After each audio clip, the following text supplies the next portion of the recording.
Amazon is launching something for podcasts, but no matter how many times I asked, Alexa wasn't telling me anything. Alexa, when are you going to launch podcasts in Amazon Music? I'm not going to tell you that. Alexa, are you going to put podcasts inside of Audible? Alexa, can you just tell me when you're going to launch Amazon Music with podcasts? Why did you put me in a bathroom? Okay, so that wasn't getting anywhere. So I called a real life person at Amazon. They've still got those. It's not all voice assistants and robots. And they told me what their plans are for Amazon and podcasts. I also found out what you need to do to have your podcast available at launch.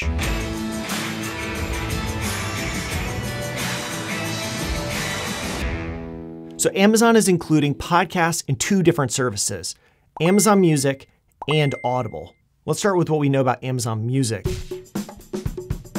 In Amazon Music, you'll be able to listen to podcasts right inside the Amazon Music app. This is more similar to what we've seen with Spotify, where music and podcasts are right next to each other, versus what Apple's done, which is split them into separate apps. I think this is the right play for Amazon because they already have, according to The Verge, 55 million people who have access to Amazon Music. Now, I think that number also includes people like me who have Amazon Prime but don't actually use the Amazon service app. Regardless of what the numbers are, they're pretty big. Amazon Music is the third or fourth largest music streaming platform in the world, and it's a way for you to get your podcast in front of new listeners. The second benefit is that Amazon Music will be the preferred way to get your podcast into Alexa devices. I had to unplug this one so it stopped talking to us. In the past, you had to do things like submit your podcast to TuneIn or use a special Alexa skill to be able to listen to podcasts. Now it sounds like it's all going to be baked in so we can listen to podcasts really easily. So you're going to want to be listed there so that you have access to the 200 million Alexa-enabled devices worldwide. Amazon has also confirmed they're going to provide backstage analytics. This is similar to how you log in to podcasters for Spotify and see some unique data. And we're going to now get this with Amazon.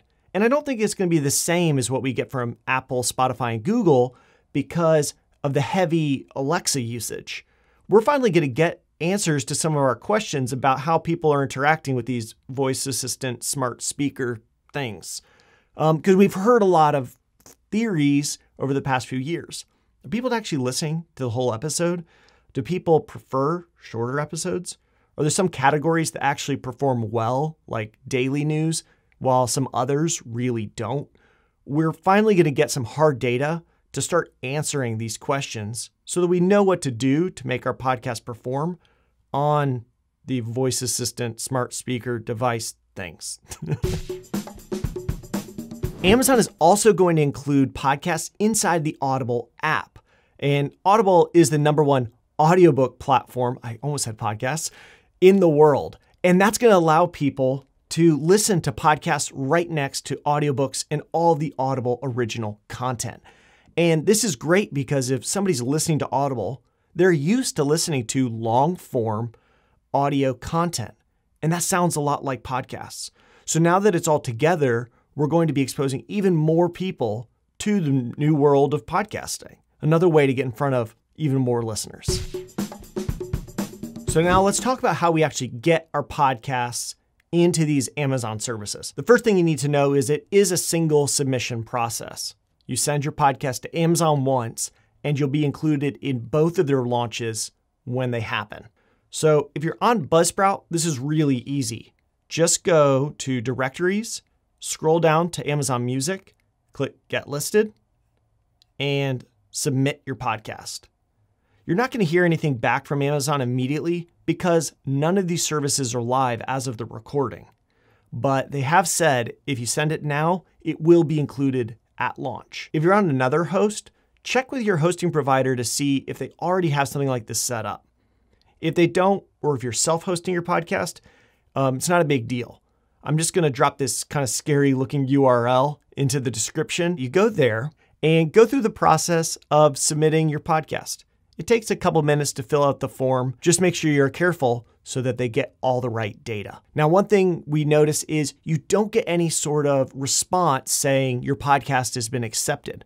And that's because these services haven't launched yet. So when is Amazon actually going to launch all of this? Well, that's one piece of information they weren't willing to share. But they did tell me if you want your podcast to be included at launch, you need to submit your podcast ASAP. So as soon as this video is over, go ahead and head over to Buzzsprout or your own host and actually submit your podcast. Give yourself peace of mind that when Amazon Music and Audible actually launch with these podcasts, yours is included. If you missed the date or if you're watching this video after they launch, it's no big deal. You can still submit your podcast. The difference is we don't know how long that approval process will take with Amazon. So this is all really exciting. Whenever a new directory launches, we always see more people being exposed to podcasting. They start seeing the fun, entertaining, enjoyable things that they can learn through a podcast. So what do you think about all of this? Should podcasts actually be included inside the Amazon Music app, or should they be inside of Audible next to big audiobooks? Does that make sense? Would you actually listen to podcasts on an Alexa device? So leave any of your thoughts and comments below. I'd love to hear your opinion. I hope this video is valuable. If not, turn off the channel. But if so, keep watching and we'll see you in the next one. Take care.